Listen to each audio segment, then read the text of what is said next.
ప్రధానంగా కాంగ్రెస్ పార్టీలో చేరటానికి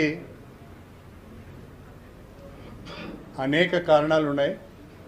అందులో ప్రధానమైనది గత 10 సంవత్సరాలుగా కేంద్రంలో నరేంద్ర మోడీ ప్రభుత్వం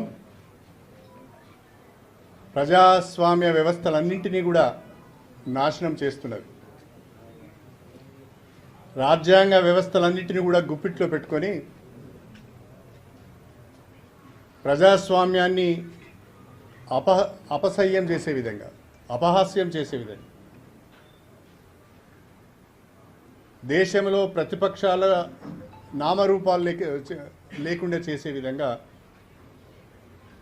ప్రయత్నాలు చేస్తున్నది మనం గమనిస్తున్నాం. ప్రజాస్వామ్యబద్ధంగా ఎన్నికైన ప్రభుత్వాలను దొడ్డిదారిన కూలగొట్టి, బెదిరించి, లొంగ తీసుకొని సిబిఐ కేసులలో, ఈడీ కేసులలో ఇరికించి ప్రతిపక్ష పార్టీలను ఇబ్బంది పెడుతున్న పరిస్థితిని మనం గమనిస్తున్నాం.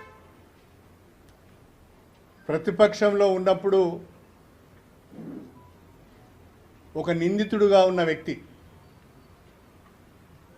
భారతీయ జనతా పార్టీలో చేరగానే పునీతుడైపోతున్నాడు. అతనిపైన ఏ రకమైన చర్యలు తీసుకోవడం లేదు. ఒకవేళ కేసులున్నా వాయిదా వేస్తున్నారు.